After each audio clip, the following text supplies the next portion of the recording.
नमस्कार, आप देख रहे हैं UK24 और मैं हूं आपके साथ नवाब चौधरी। और इस वक्त मेरे साथ हैं दिव्या नेगी। वो दिव्या नेगी जिन्होंने G20 में अपनी स्पीच दी और वो स्पीच इतनी वायरल हो गई कि हर उत्तराखंडी उस पर प्राउड प्राउड फील कर रहा था। उनकी जो बुलंद आवाज थी उसके सब फैन हो गए। मैं बहुत बहुत स्वागत है आपका। Thank you so much for आपकी हैविंग जो आवाज थी, इतनी बुलंद आवाज में आपने G20 में स्पीच दी, क्या कुछ प्रैक्टिस करनी पड़ी इस सब को करने के लिए? अगर मैं पब्लिक स्पीकिंग की बात करूं तो मेरा प्रैक्टिस सिंस 11th स्टैंडर्ड से चल रहा है कि मैंने तब से अपना पहला स्पीच दिया था। बट पर्टिकुलरली जो मैंने पार्लियामेंट में स्पीच दिया उसका स्पेसिफिक कोई प्रिपरेशन तो नहीं हुआ, क्योंकि हमें 24 घंटे पहले टॉपिक मिलता है और उस टॉपिक को हमें पहले रिसर्च करनी पड़ती है, फिर वो फॉर्मुलेट करना पड़ता है, उसके बाद रिफाइन करना पड़ता है और फिर मेमोराइज करना पड़ता है। तो उन 24 घंटे में भी बहुत सारी पार्लियामेंट्री फॉर्मेलिटीज होती हैं, उसमें टाइम गया था। तो मुश्किल से मेरे पास 5-6 घंटे थे जिसमें मैंने वो कंटेंट लिखा, मेमोराइज करा। तो जो बोला वो स्टेज पे जाके पोडियम पे ही बोला and that was the result. ऐसा कुछ प्रिपरेशंस का टाइम नहीं था हमारे अच्छा, पास। सबसे ज्यादा जो अच्छी बात लगी सबको, जो पहाड़ी परिधान था। हम्म। क्योंकि सब लोग सोचते हैं कि कुछ ऐसा पहनते हैं, वेस्टर्न पहनते हैं, अच्छा लगेगा, सूट करेगा अपने ऊपर। तो पहाड़ी परिधान ही क्यों पहना आपने? पहले तो मेरे माइंड में ये चीज आई कि अगर मुझे उत्तराखंड को रिप्रेजेंट करने का मौका मिला है जी। तो वो मेरे लिए एक once in a lifetime opportunity है। And then suddenly it strike me कि क्यों ना मैं उत्तराखंडी वेशभूषा में, उत्तराखंडी अटायर में वहां पर स्पीच दूं। क्योंकि जो सेंट्रल हॉल है पार्लियामेंट का वो सेम हॉल है जहाँ पर हमारा कॉन्स्टिट्यूशन बना है, जहाँ पर भीमराव अंबेडकर जी, हमारे जवाहरलाल नेहरू जी, इतनी इमिनेंट पर्सनालिटीज ने अपने स्पीच वहां पर दिए। सो आई थॉट कि अगर मुझे एक्चुअल में उत्तराखंड को रिप्रेजेंट करना है तो उत्तराखंड का वेशभूषा या कुछ तो बनता है स्टेज पर। That's why. अच्छा मैम, एक चीज और मुझे बताइए आप कि जब आप G20 में गए, वहां पर बहुत सारे लोग आए हुए थे, ऐसा नहीं लगा कि एक डर सा लगता है कई बार बड़े मंच पर? नहीं नहीं, मैं वही कह रही थी कि मेरा जो जर्नी पब्लिक स्पीकिंग का 11th स्टैंडर्ड से, हाँ। तो वो कॉन्फिडेंस और वो हर एक स्पीच से पहले तो थोड़ा सा नर्वसनेस रहता है। हाँ। बट जब आप एक बारी पोडियम पे खड़े होते हैं और जब आप बोलना शुरू करते हैं तो वो एकदम वैनिश सा हो जाता है। फिर आपको ये लगता है कि मैं कैसे ऑडियंस को अपने पास कनेक्ट करके रखूं अपनी बात के साथ, और उन तक अपना मैसेज कैसे कन्वे करूं। तो ये जो इवेंट था, नेशनल यूथ पार्लियामेंट फेस्टिवल, तो उसमें हर एक स्टेट से एक एक स्पीकर था। जैसे जी। मैं उत्तराखंड से थी तो लगा था कि चलो मेरी तरह ही है फेलो स्पीकर्स, और बाकी वहां पर एमपीज बैठे हुए थे और चीफ सेक्रेटरीज जो होते हैं। तो इतना मुश्किल नहीं था। अच्छा, आप हैं कहाँ से? हमारे जो दर्शक हैं उनको बताइए कहाँ से हैं, और आपके फादर क्या करते हैं, मम्मी क्या करती हैं? तो मैं टिहरी जिले के सुनारगांव कांडीखाल की निवासी हूँ। एक छोटा सा गांव है उत्तरकाशी रोड पर। और जो मेरे फादर हैं वो रिटायर्ड एसबीआई बैंक एम्प्लॉय हैं और मेरी मदर जो है वो होम मेकर हैं। तो मैं अपने पेरेंट्स की फिफ्थ चाइल्ड हूँ घर पे। करती क्या है आप? ये भी एक लोगों के मन में है कि दिव्या ने की करती क्या है एक्चुअल में? तो मैंने अपनी पढ़ाई लिखाई देहरादून से करी है, 8वीं तक की पढ़ाई तो गांव में करी है। और अभी मैं गांधी फेलोशिप कर रही हूँ जिला प्रशासन उधम सिंह नगर के साथ। तो एक 2 साल का प्रोग्राम होता है जिसमें अभी हम नीति आयोग का जो आपका जो प्रोजेक्ट है, जी। एस्पिरेशनल डिस्ट्रिक्ट प्रोग्राम, उसको इम्प्लीमेंट और मॉनिटर कर रहे हैं डिस्ट्रिक्ट में। अच्छा, सबको लगा था कि जब उत्तराखंडियों को मंच मिलता है तो वो मतलब भयंकर ही वहां पे माहौल बन जाता है। तो जब से ये स्पीच आपने दी है तो लोगों का क्या रिएक्शन है? आपको लगा था कि ये इतनी वायरल होगी? नहीं, ऑनेस्टली टेलिंग मुझे ऐसा कुछ नहीं लगा था। बस हाँ, एक रिस्पॉन्सिबिलिटी का फील जी। था शोल्डर्स पे कि सिर्फ मैं खुद को रिप्रेजेंट नहीं कर रही हूँ, मेरे साथ पूरा स्टेट है। बट जब ये उसके बाद लोगों का इतना प्यार, आई थिंक जब मैंने स्पीच दे दिया, मैं 2 दिन तक दिल्ली में थी, मैं बस थोड़ा सा ये था कि चलो घूम लेती हूँ ऐसे करके।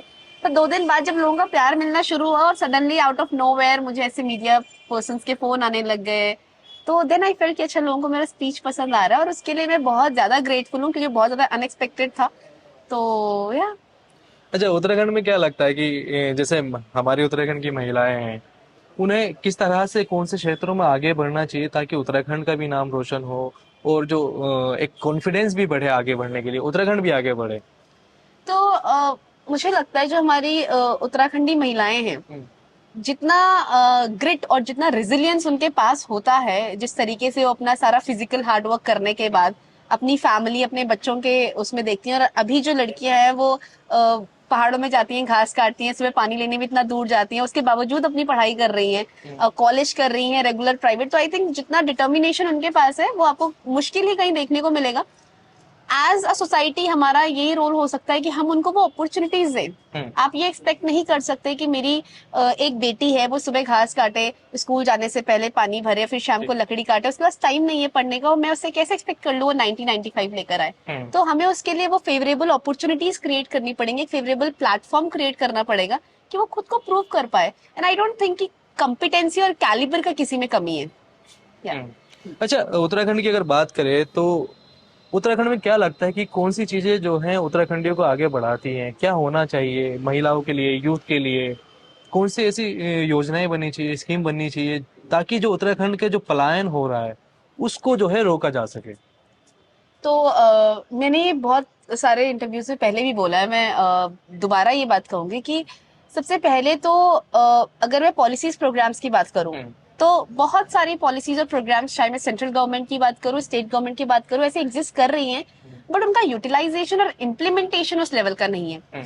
जब तक मेरा यूथ या फिर मेरी जो फीमेल फेलोज हैं, उनको ये पता ही नहीं होगा कि मेरे लिए भी सरकार ने क्या क्या ऐसी चीजें रखी हैं, जब तक हम जन जागरूकता, जो हम टर्म कहते हैं, अवेयरनेस नहीं होगी कि ऐसी पॉलिसीज है, उसके ये बेनिफिट्स हैं, अच्छा, लोगों को पता भी नहीं होता है कि ग्राउंड पे क्या पॉलिसीज चल रही हैं। दैट इज द पॉइंट, क्योंकि वो कुछ लोगों तक सीमित रह जाती है, चाहे वो शहरों के लोग हों जो अखबार शायद पढ़ते हों, वहां तक सीमित रह जाती है। पर जब मैं वो बात अपने किसी दूर दराज के गाँव की लड़की के लिए करती हूँ, वहां का कोई युवा है उसकी बात करती हूँ, उन तक वो बात पहुंचती नहीं है। तो हम together what we can do is that हम अवेयरनेस क्रिएट कर सकते हैं। सरकार अकेले कुछ नहीं कर सकती। सरकार को हमारे जो सिविल सोसाइटी ऑर्गेनाइजेशंस होते हैं, हमारे जो एनजीओज होते हैं, हमारे जो वो प्रोएक्टिव लीडर्स होते हैं, उनके सहयोग से हमें ऐसी जन जागरूकता हम क्रिएट करें।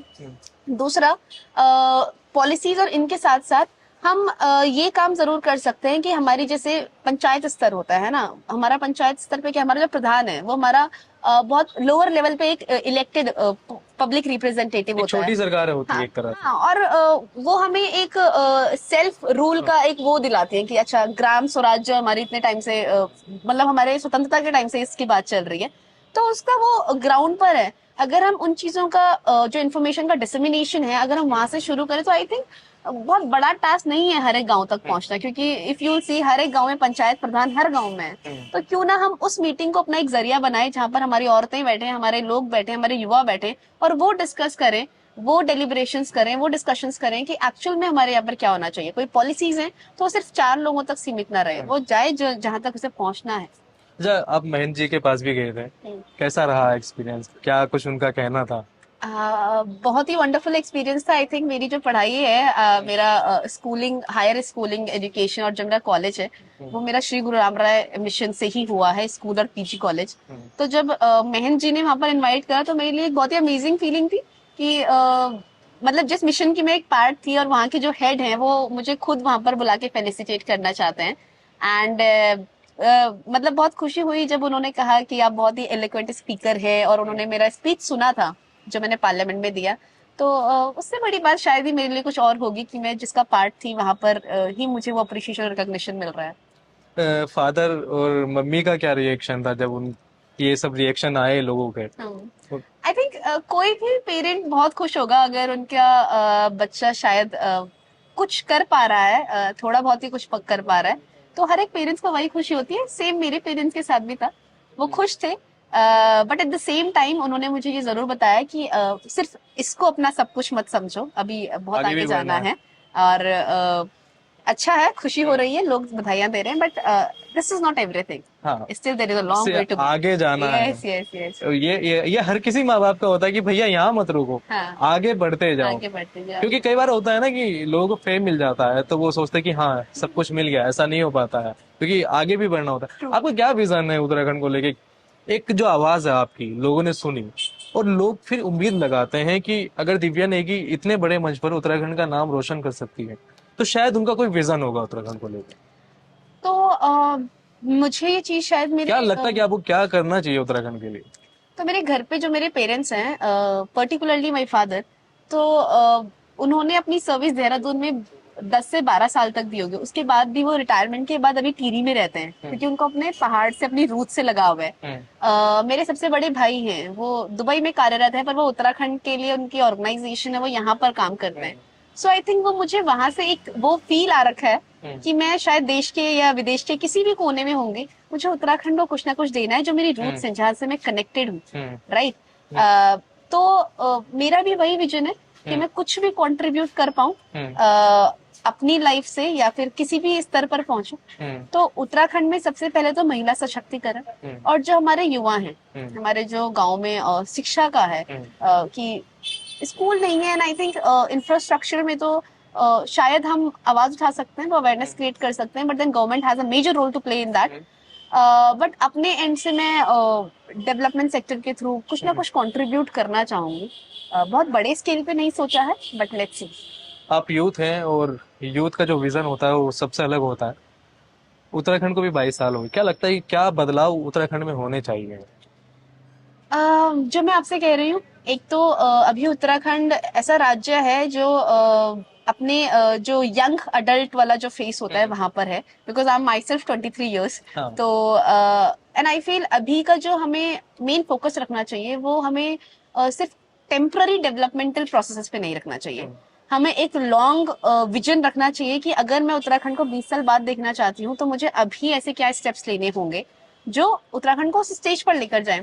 तो हम थोड़ा सा पर्सनल गेन से ऊपर उठे, एक यूनिटी दिखाएं, चाहे वो हमारा कोई सा भी रीजन हो, कोई भी लोग हो, चाहे वो सरकार के एंड से हो, वो लोगों के एंड से हो। लोगों को थोड़ा प्रोएक्टिव होने की जरूरत है, लोगों को ज्यादा सवाल और पूछने की जरूरत है, और सरकार को उसके लिए अकाउंटेबल होने की जरूरत है। अच्छा दिव्या नेगी, हमने बहुत सर्च किया सोशल मीडिया पर भी, यूट्यूब पर भी कि अकाउंट मिले, क्या करती हैं, बहुत डिटेल्स निकालने की कोशिश की, लेकिन दिव्या नेगी के नाम से हमें कुछ नहीं मिला। आखिर इसका कारण क्या? आप सोशल मीडिया पर नहीं है या हैं? नहीं, मैं सोशल मीडिया पे हूँ। आई थिंक सारे सोशल मीडिया प्लेटफॉर्म्स पर ही हूँ, be it Twitter, Facebook, Instagram, even YouTube. तो मैं देख रही थी कि मेरा जो वीडियो है बहुत कुछ क्लिप्स में जा रहा था, सो आई थॉट कि मैं सारा अपलोड कर लूँ, तो वो मैंने अपने यूट्यूब से वहां पर डाला है। तो मेरा जो इंस्टाग्राम पे नाम मिलेगा वो दिव्यति नेगी है, एंड फेसबुक पे आई थिंक अगर आपको मुझे ढूंढना है तो आप दिव्यति नेगी से ढूंढें। और तो मेरा इस नाम के पीछे ये स्टोरी है कि मेरे पेरेंट्स ने मेरा नाम दिव्यति नेगी बचपन में रखा था, Divyati was the name, but somehow उन्होंने स्कूल में मेरा नाम दिव्या रख दिया, and when I grew up तो आई रियलाइज कि यार दिव्यति ज्यादा प्यारा नाम है। तो मैं अपने सर्टिफिकेट्स में तो चेंज नहीं कर सकती, बट आई फेल्ट कि सोशल मीडिया में आई हैव माय फ्रीडम, तो मैं वहां पर दिव्यति नेगी मेंशन करती हूँ। तो if anybody wants to find me तो वो दिव्यति नेगी सर्च करे, दे विल फाइंड मी। मैं एक बात और जानना चाहूंगा आपसे। हर किसी का कोई आदर्श होता है, आपका आदर्श कौन है? हमारे पूरे वर्ल्ड की बात करें, वर्ल्ड में, इंडिया में, उत्तराखंड में, वर्ल्ड में। मुझे ये लगता है कि मैंने अभी तक जितना कुछ भी सीखा है किसी एक इंसान से नहीं सीखा है। मुझे किताबें पढ़ने का बहुत शौक है, और मोस्टली मैं सेल्फ डेवलपमेंट बुक्स या फिर बायोग्राफीज और ऑटोबायोग्राफीज पढ़ती हूँ। तो सबसे ज्यादा प्रभावित किसकी बायोग्राफी ने किया आपको? मुझे लगता है मुझे सबसे ज्यादा प्रभावित मेरे आसपास के लोगों ने करा है, मोर देन द बायोग्राफी जो मैंने पढ़ी है। हाँ, मेरी नानी, मेरी मम्मी, इन्होंने मुझे बहुत इंस्पायर करा है, क्योंकि जिस तरीके के परिवेश से वो आई हैं और उसके बावजूद उनकी आंखों में जो पॉजिटिविटी और जो ऑप्टिमिस्टिक जो होपफुलनेस मुझे दिखती है, शायद वो मेरे लिए सब कुछ है। जो मेरे फादर हैं, तो उनको हमने बचपन से सुना है, तो ऐसी कोई पर्सनालिटी नहीं है जिन्होंने मुझे बहुत इंस्पायर करा है, मेरे आसपास के लोगों ने करा है, but at the same time I make sure कि मैं जो अपना सीखने का दायरा है उसको लिमिटेड ना रखूं। तो मैं बहुत सारी किताबें पढ़ती हूँ। मैं Michelle Obama I have read, and even उन्होंने मुझे इतना इंस्पायर करा है। Mahatma Gandhi ji I have read. So I think हर एक की जिंदगी से कुछ ना कुछ लेने को है। तो मुझे ऐसा लगता है कि अगर आप 10 पर्सनालिटीज को पढ़ेंगे और बहुत अच्छे से पढ़ेंगे तो आप उन 10 पर्सनालिटीज का एक समावेश होंगे। बिल्कुल, यस। महात्मा गांधी की आपने बात की, महात्मा गांधी पर कई बार लोग सवाल उठाते हैं, क्या कभी लगता है कि बड़ी अजीब सी सिचुएशन बन जाती है? मैं उस पर ऐसे कोई कमेंट नहीं कर सकती। आई थिंक हर कोई उस वक्त जो भी हुआ, हम किसी का रोल और किसी का contribution we can not deny. हम आज की डेट में अगर नॉन वायलेंस, हम इन्फ्लुएंस विदाउट अथॉरिटी की बात करते हैं, तो आई थिंक जो मैसेज उन्होंने उस टाइम पर दिया वो आज तक फॉलो हो रहा है, तो उससे बड़ी बात नहीं हो सकती और है। पूरी दुनिया में फॉलो हो रहा पूरी है। दुनिया में फॉलो हो रहा है, और नॉट ओनली इन इंडिया, बहुत सारी कंट्रीज का जो इंडिपेंडेंस मूवमेंट है वो उनसे इंस्पायर्ड था। तो हम डिनाई नहीं कर सकते, बट बहुत सारे मैटर्स जो डिबेटेबल हैं, तो वो एक अलग ही कहानी है। अच्छा, अब स्पीच देने के बाद गाँव गई थी? हाँ, डेफिनेटली। वहां पर जब गए तो क्या लोगों ने क्या कहा, उनका रिएक्शन कैसा था? घर वालों को तो अलग था, हाँ। लेकिन जब गांव में मोहल्ले में जब गए तो आसपास के लोग क्या कह रहे थे? तो मैं दिल्ली से सीधे गांव ही गई थी, क्योंकि होली आ गया था हमारा, तो मुझे होली मेरे गांव में सेलिब्रेट करनी थी और हमारी कुछ पूजा थी। तो जब मैं वहां पर गई तो बहुत सारे रिश्तेदार, क्योंकि फैमिली फंक्शन भी था, तो दूर दूर से रिश्तेदार भी घर पे आ रखे थे।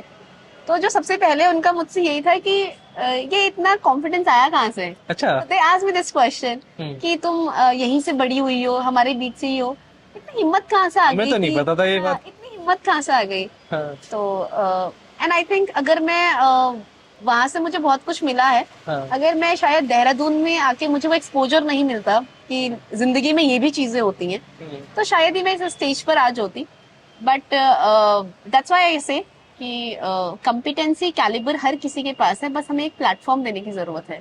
तो सिर्फ दिव्या नेगी नहीं है, सिर्फ बहुत सारे लोग आपको मिलेंगे जिनके शायद आपको रोज कहानियां कवर करनी पड़ जाएंगी। बिल्कुल आ रहा है। हमारी तो कोशिश रहेगी कि ऐसे लोगों को हम दिखाएं जो True. समाज में अच्छा कर रहे हैं, यस। लोग उन्हें फॉलो करते हैं, कई सारी चीजें उनसे सीखते भी हैं। अब मेरे ख्याल से आपने जब ये स्पीच दी उसके बाद बहुत सारी पहाड़ की लड़कियां होंगी, युवतियां होंगी जिन्होंने देखी होगी, उनके अंदर भी एक कॉन्फिडेंस आया होगा कि हम लोग ये सब चीजें कर सकते हैं।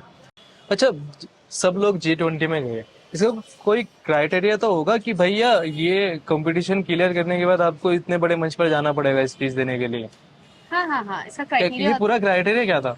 तो जो इवेंट है वो G20 इवेंट नहीं था, मेरा topic G20 India G20 precedence था। जो इवेंट था वो था नेशनल यूथ पार्लियामेंट फेस्टिवल, जो ministry of youth affairs and sports organise करवाती है। और वो हमारा ब्लॉक से डिस्ट्रिक्ट और डिस्ट्रिक्ट से स्टेट लेवल पे होता है, और बहुत सारे पार्टिसिपेंट्स होते हैं। पहले ब्लॉक पे बहुत सारे होते हैं, फिर डिस्ट्रिक्ट पे बहुत सारे होते हैं। उनमें से किसी का सिलेक्शन हुआ, वो अपने अपने डिस्ट्रिक्ट को स्टेट पे रिप्रेजेंट करते हैं, और जो स्टेट पे फर्स्ट आता है वो अपने स्टेट का representation as a speaker nationals में करते हैं। तो उत्तराखंड से जैसे मैं थी, ऐसे ही बाकी 28 जिलों से हमारे एक एक स्पीकर्स थे। So in total we were 29 speakers from all across India. तो ये इसका सिलेक्शन प्रोसीजर होता है। अच्छा, उत्तराखंड से और भी बहुत लोग होंगे, आपको क्या किसी ने बताया था कि ऐसे से ये कंपटीशन होना है और इसमें पार्टिसिपेट करेंगे? एक्चुअली मैंने 2019 में भी उत्तराखंड को रिप्रेजेंट करा था एज अ स्पीकर। कहाँ पर? विज्ञान भवन में। Okay. जब आपका नेशनल यूथ पार्लियामेंट का फर्स्ट एडिशन हुआ था, ये इसका 4th एडिशन था। फर्स्ट एडिशन हुआ था, तो that time I represented Uttarakhand. And but उस टाइम पे जो हमारा कंपटीशन हुआ था वो हमारा विज्ञान भवन और अंबेडकर हॉल में हुआ था, सेंट्रल हॉल ऑफ पार्लियामेंट में नहीं हुआ था। एंड उस वक्त also I was just 17-18 years old, तो दैट वे इस बार ये central hall of parliament of India में हुआ। एंड उत्तराखंड से जैसे मैं फर्स्ट थी, so I represented Uttarakhand as a speaker. बाकी there were second and third, जो हमारे सेकंड और थर्ड आए थे, there was one girl from Pauri Garhwal and one from I think she was from Pithoragarh. तो वो वहां पर एज एन अटेंडीज और एज एन ऑडियंस वहां पर गए थे। तो total we were 86 participants, 29 were the speakers, और बाकी जो थे वो स्टेट से ऑडियंस थे। अच्छा, क्या मैसेज जो है आप देना चाहेंगी उत्तराखंड की जो महिलाएं हैं, एक बार आप बोल दीजिए। तो मेरा आप सबसे, चाहे वो हमारा यूथ है, चाहे वो हमारी महिलाएं हैं, आपसे मेरा बस एक ही मैसेज रहेगा, आप देश विदेश के किसी भी कोने में हो, अपनी रूट से कनेक्टेड रहें, और अपनी रूट से कनेक्टेड रहने के साथ साथ किसी से पीछे न रहें। चाहे वो इंग्लिश बोलने के मामले में हो, चाहे वो खुद को कहीं पर प्रूव करने के मामले में हो। और सिर्फ पब्लिक स्पीकिंग एक जरिया है, ऐसी बहुत सारी फील्ड्स हैं। और आई थिंक बहुत अच्छा जो उत्तराखंडी हैं वो देश विदेश में इंटरनेशनल प्लेटफॉर्म्स पे नाम कर रहे हैं। हमारे इतने रिनाउंड सिंगर्स हैं, हमारे इतने रिनाउंड लोग हैं जो आपके होटल मैनेजमेंट में, चाहे वो हमारी आर्मी है, बहुत सारा नाम कर रहे हैं। तो बस मेरा आपसे यही रिक्वेस्ट है, आप अपनी फील्ड में अच्छे तरीके से काम करते रहें और जरूर सक्सेस मिलेगी। दिव्या, आपने हमें टाइम दिया उसके लिए बहुत बहुत धन्यवाद Thank you so आपका। much. दिव्या नेगी से हमने आपको रूबरू कराया, जो कि पहाड़ की बेटी हैं और बहुत ज्यादा जो है उनकी एक स्पीच वायरल हुई थी जो उन्होंने संसद में दी थी। हमारी भी कोशिश रही कि ऐसा जो टैलेंट है, जो ऐसे लोग हैं जो उत्तराखंड के लिए अच्छा कर रहे हैं, उत्तराखंड का नाम रोशन कर रहे हैं, उससे उनसे आपको रूबरू कराए।